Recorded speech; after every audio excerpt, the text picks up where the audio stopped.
Hello again. Today I am going to talk a little bit about how we can get our kids back to school. I think we've all been anxious to get our kids. Not sure if that recorded, so I'm going to start again. Um, Hello again. I am Susan Ratliff. I am one of the pediatricians here at Pediatric Partners, and I'm going to talk today a little bit about how we can get our kids back to school. I know that we're all anxious to get our kids back to school, and frankly, our kids are probably anxious to get back to school. And so I just thought it would be worth discussing a little bit how we can make that happen. Now, just so you know, I'm not going to discuss anything about specific school recommendations or what this school is doing versus that school. That's not really what my point of my talk today is. I really want to just focus on more what we can do as parents to get our kids ready to go back to school. I'm confident that the schools are going to make the best decision for our kids, and but it will be with the information we have right now, knowing that that information very well might change. So please remember that the information that I talk about today is relevant for today, but that very well might change tomorrow, as we've seen. So take this information with a grain of salt. If you're looking at it anytime in the future, today is July 10th, and we'll kind of go from there. So as we talk about things that we need, our school supply shopping and school supplies are going to look just a little bit different than they have in the past. So first of all, one thing that I think every family probably needs is a good thermometer. You know, in the past, we talk about thermometers with babies, and after that, we really don't suggest having a thermometer or even taking much stock into a temperature in a child. We have always told you, just look at how your kid is acting. If your kid is acting well, then regardless of what their temperature is, they're probably okay. But that's a little bit different now, as you probably will be required to take temperatures to some extent of your kids. And so having a good thermometer on hand is important. There's and you know, it very well may include taking a daily temperature of your child before they go to school. And so you take a temperature, and as long as they're fine, they go on their way. But there will be absolutely no, if they're a little bit high, give them a dose of Tylenol and send them on their way, send them to school. That, parents, we know who you are who do that.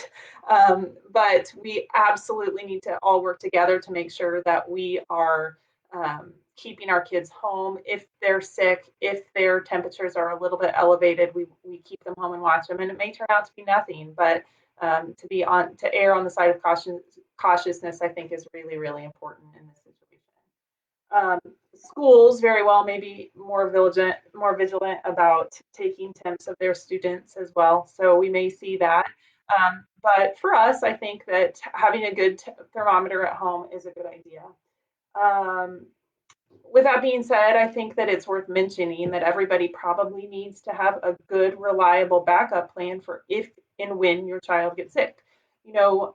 Kids are going to get sick. They might get sick with COVID, but they might also get sick with the normal things that we see: strep, GI bugs, colds. All of those things are still going to happen, and because of COVID, they may be out of school longer because again, everyone is trying to be really vigilant and being very careful to make sure that there aren't any huge outbreaks in the school. So whether that backup plan is as simple as, if my kid is sick, I'm working from home, and that will be it, and that's okay. But I think thinking through that situation is an important one. Um, Secondly, I think we all need to have a good supply of Lysol. And it doesn't have to be Lysol, though Lysol has been in the news this week because it is now determined that it can kill COVID in 2 minutes. So Lysol, bleach, whatever your cleaning solution of choice is, I think that that is worth having on hand. Um, and and being prepared to wipe down things that kids use at school, and things like doorknobs, light switches, phones, all of those things. Just make sure that we're not transmitting any infection that way. Next on my list is sanitizer. Everybody has already kind of, we've seen the flood of sanitizer. It's sometimes hard to find sanitizer, but it is important to use. You probably will want sanitizer for your car. You probably want a sanitizer like this for your kid's backpack, that can hang on there and that they can use if your school will let them. Sanitizer will probably be on the school supply list for schools. They might need one for their desk. They'll probably need them in the classroom.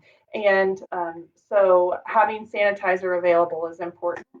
And it's good now, I think, to get your kids used to using sanitizer as you're out and about with them. So you get in the car, they get sanitizer. My kids are in that routine. Everybody gets a squirt, and we go on our way. So make sure that they're still washing and rubbing their hands together for a good amount of time after they apply that sanitizer, because that's just equally as important. And so sanitizer should definitely be on the list. Um, shots are on the list. Make sure your child is up to date with vaccines. If you've had a well visit with me lately, you will also know that we're strongly recommending the flu vaccine again this year. And this flu season will probably be particularly crazy. So we want as many people protected as possible, just to decrease that chance of co-infection, to decrease that chance of illness and not knowing if it's flu or if it's COVID. I think there are lots and lots of reasons to try and make sure that everybody is protected. Now, most places are still seeing kids. If you're watching this from outside the Kansas City area, for all of our patients, we are definitely still doing all of our well visits. And so please come in. Please make sure your child is up to date on their well visits, and watch your portal and watch our website for when we do have flu shot available. We will be giving that a lot this fall, I anticipate. Next, I think you're going to need a good lunchbox for your kid. Now, that maybe sounds silly because, of course, they always eat lunch at school. What's different about that? But I think that there's a fair chance that one of the recommendations for the school is that the kids are not eating in the school cafeteria, or that the cafeteria lunches have changed in some way. So having them take their lunch will definitely decrease exposure there. Secondly, I think it's really important to make sure that your kids have a really healthy lunch, to try and boost their immune system, to make them as healthy as possible, so that if they do get exposed to something, hopefully it's not as bad. So I just wanted to show you, there are lots of different lunch boxes out there. There are a lot, but this is something that we have had, and this is my favorite lunch box that I use for my kids. Let me see if I can get it into the camera here. Well, so this is called a Planet box. It opens like this, and you can see it has different compartments for different foods. And it's great because it's all portion controlled. It makes packing lunches really easy, because I can say, my kids know that they need to put a fruit and a vegetable and a protein in those different areas. There's a small area that they get to put a little treat in there for. And so it makes it super easy to pack, and we can make sure that they're getting a healthy lunch. So something to maybe think about. Next, I think that kids are probably going to need masks to some degree. Now, depending on your child's age, they may or may not be wearing the mask all day long. And those recommendations are going to be up to the school. But please know that if your child does have to wear a mask all day, that is not going to affect their oxygen levels or their carbon dioxide levels or how their brain functions. I know that your kids will do just fine if they do have to wear a mask.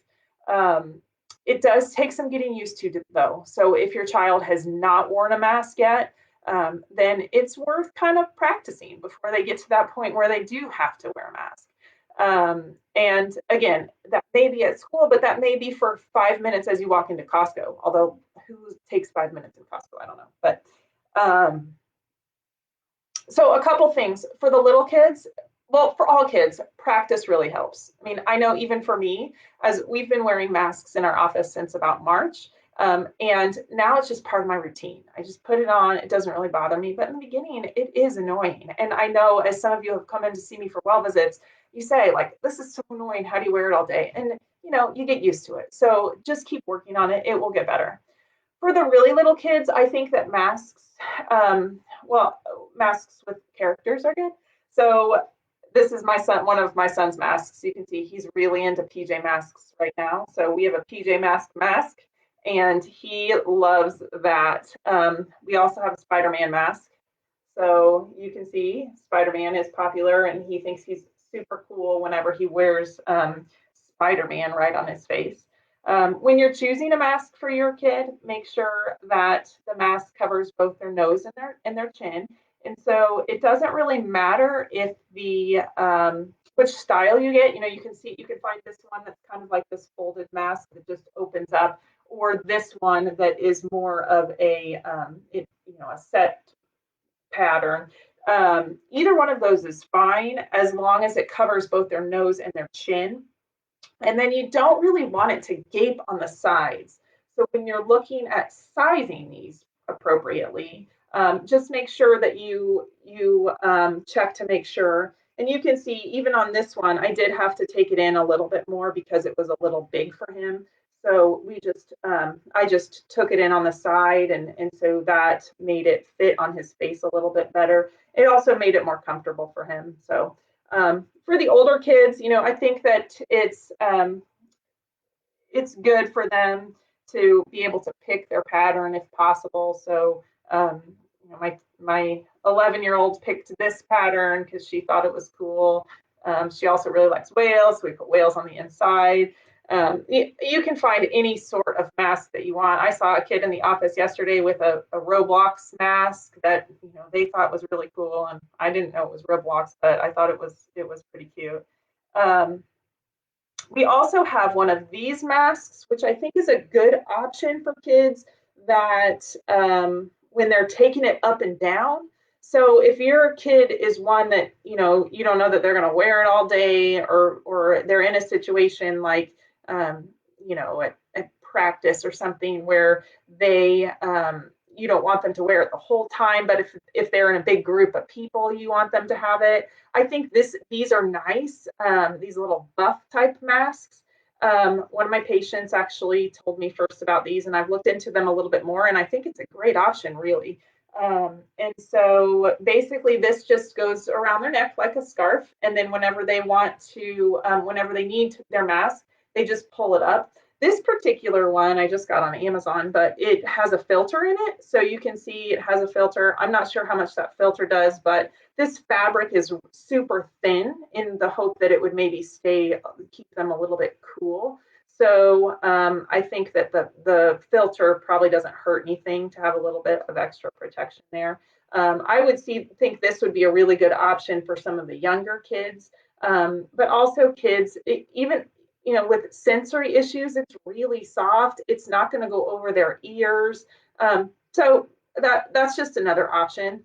But kids are going to do better if it's modeled. So get yourself a mask if you don't already have one, and let your kids see you wearing it. That sounds really silly, but most of us are not really taking our kids out a ton, and so they're not really in a situation where they have to wear masks. And so if your child sees you wear the mask, then maybe more likely to wear it. Make it seem fun. Make it just this is something that is going to keep us all safe. And so I think that that is something that might help. If you're having a lot of problems with getting your kid to wear a mask or ideas, Dr. Stuppy has posted a ton of masking ideas and mask tips and mask videos on our Facebook site. So you might take a look there. Some other things that we we would definitely encourage. I think sunscreen is something that always should have been a part of our school routine. But if not, I do think that kids will be outside more. And so we may need to think more about sunscreen, more about how to get them sunscreen, putting sunscreen on before they go to school and that sort of thing. So sunscreen is something that I had on my list. And then tablets or a computer, I think that there may be a time when kids are virtually learning, or if your child is ill or someone in their class was ill, there may be times whenever they are having to learn from home for a while. And so again, kind of thinking through, what do we do if I have to work from home and I have my 3 kids home doing schoolwork too? How are we going to manage that? How are we going to figure out a way to get everyone what they need? And so that doesn't necessarily mean going out and buying a new computer for each of your kids, but it just sort of thinking through that situation, I think, is reasonable.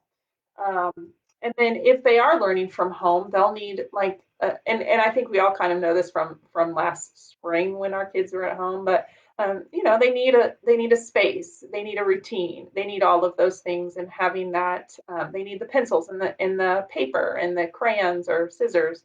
And so having all of that available and organized and ready, so that if you do run into the situation that your child does have to learn from home for a while, you're ready.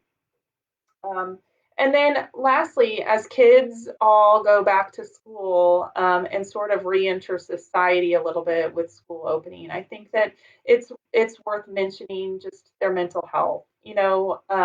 We are definitely seeing more kids with anxiety, and more kids with depression, things that are real. They've had a big change, and it's a huge adjustment for kids. So maybe if you have had some experience with some of the great psychologists in our area, maybe having their phone number on speed dial might be a good idea, so you can get in touch with them. But also just preparing your kids, even if your kid is not typically an anxious kid, recognize that it is a big change for them, that they've been home with you for the last 6 months, and now they're going to be expected to go back and interact with their friends, um, and other friends may have been um, closer. Different relationships have happened during that time. So just recognize that it's going to be important to support our kids socially and mentally as well, and really just work to get your kids to be the kind ones, right? So it's going to be hard for some kids, and if your kid is one of those kids where it is kind of hard for them, then it's very nice to have those kids who it's not hard for them, or that they're going to run up and keep their social distance, of course, but say, hey, do you want to come play? Let's remind our kids to do that. Let's remind our kids to be inclusive, um, and and just try it's a very hard balance, because we have to remind them of socially distancing, but we also have to remind them to be inclusive. So I think that as adults, we're all sort of figuring out that dynamic too. Um, but um, but for kids, we definitely need to help walk them through that. So that's all I have. I don't think that see any comments to address. So if anything comes up, if you have any questions about this, please let us know. And we'll be back soon.